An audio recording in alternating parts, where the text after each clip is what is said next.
Një ditë pas juve dorëzuan në policinë e Shkodrës 11 nga personat e shpallur në kërkim pas tensioneve në rjoll, policia e Shkodrës përmes komunikatës për mediat ka njoftuar për ndalimin e 7 prej tyre, ndërsa një punonjës i firmës ka pasur dëmtime të rënda.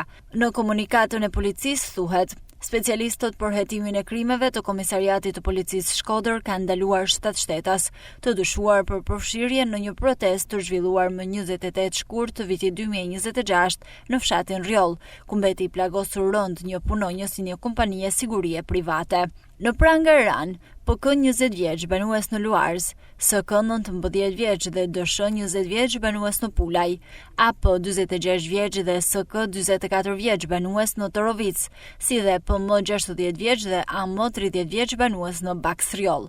Sipas policisë, të ndaluarit në bashkëpunim me banorë të tjerë të zonës kanë organizuar një protestë për të penguar punimet që po kryhen nga një firmë ndërtimi.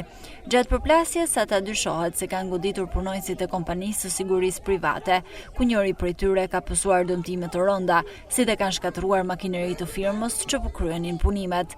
Ndaj tyre rëndojnë akuzat për veprat penale, shkatrimi pronos, kundërshtimi punonjësit që kryen një detyrë shtetërore ose një shërbim publik dhe plagosje rënd me dashje. Gjithashtu nisi procedimi penal në gjendje të lirë për shtetasin, GP 55 vjeç për veprën penale, shkatrimi pronos. Materialet proceduriale janë referuar prokurorisë për veprime të mëtejshme.